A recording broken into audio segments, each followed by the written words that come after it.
isang Ola nagbabalik at ang pangalan ay si Cashpedia or hindi na si Cashpedia yung pangalan niya. Ngayon si Link Peso na siya. At may mga nagre-request na silipin ko po si Link Peso. At guys, nagkaroon ako ng offer sa kanya 7,000 pesos at kunyari installment pa ha.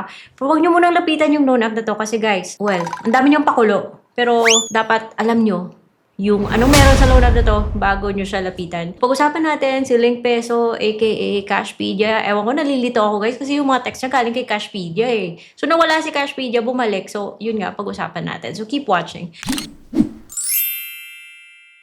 Hello everybody! Welcome back to my channel. It's another vlog today guys and it's about Link Peso. Syempre this video is not sponsored.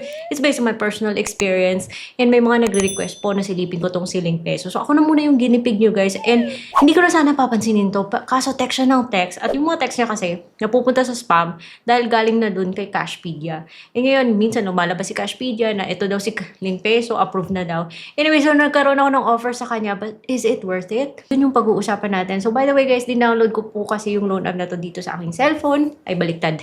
Aking Samsung flip phone. And if you guys are interested, para hindi kayo mapasana all, pwede nyo itong bilhin sa Shopee. Meron tayong product sticker dyan. Baka kaya ng S-Loan nyo tsaka Shopee Pay Later nyo. I really love this phone dahil na-approve ako sa mga dahil compatible siya sa mga online loan platforms na nasa Google Play Store. Ano yung sinabi ko? And also, guys, I'm wearing contact lenses na nabili ko sa EO because very comfortable. Sulit na sulit talaga and very affordable.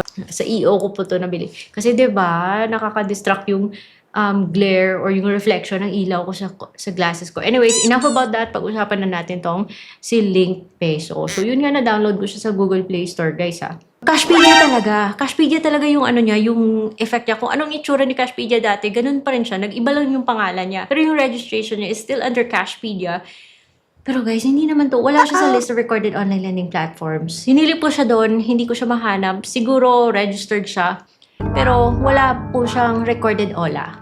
So, dapat nag-iingat tayo. Hindi porket may SEC registration, it means okay na silang magkaroon ng loan app ha. Ng app, yung mada-download sa Google Play Store. Download ko siya para masubukan na. Sabi niya, nagpapahiram daw siya ng up to 50,000 pesos na quick application daw.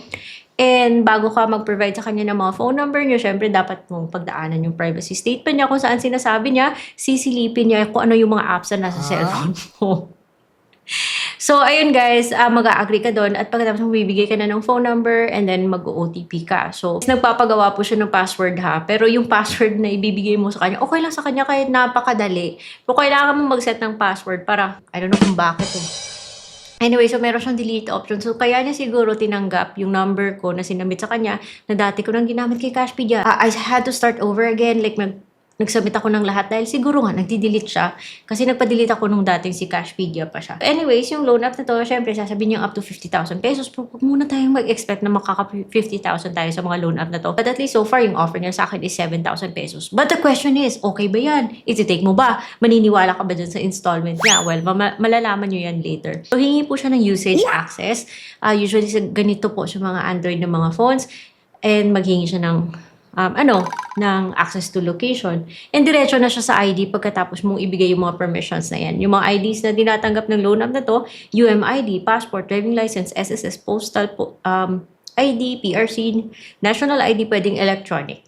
At saka pwede ring PhilHealth. So, pwede kang mag-submit ng ID which nasa gallery mo. I don't feel safe kapag yung loan app ay pumapayag na ganun. Or, pwede rin, picturean mo siya right then and there while you're doing your application. Nakaka-capture niya po yung lahat ng details na nasa ID mo and i-confirm mo lang kung tama yung na-capture niya. But wait lang.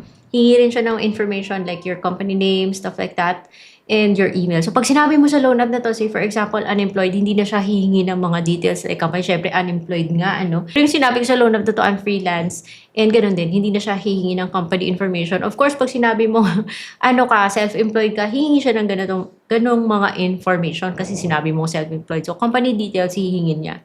Anyway, so after that, hingi po siya ng 2 contact references and you have the option to add more. Huwag ka nang magdagdag, 2 na lang ibigay mo.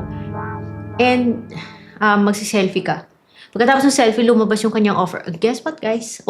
Sa huli niya na na-realize na nag-screenshot ako kasi sabi niya ayaw pa screenshot pero wala na, huli ng lahat. Nakuha ko na yung mga screenshots na kailangan ko. So, dun sa 7,000 na offer niya, Sabi niya, babalik mo daw sa loob ng 7 days, 7,538. Yes, papatulan ko yung ganitong loan app kahit na 7 days at may patong ng 500 kung buo siyang natatanggap. Unfortunately, hindi po siya buong natatanggap. At doon pa lang mismo makikita mo, disclose naman pala eh. Kasi sinabi niya may service fee siyang 2,310.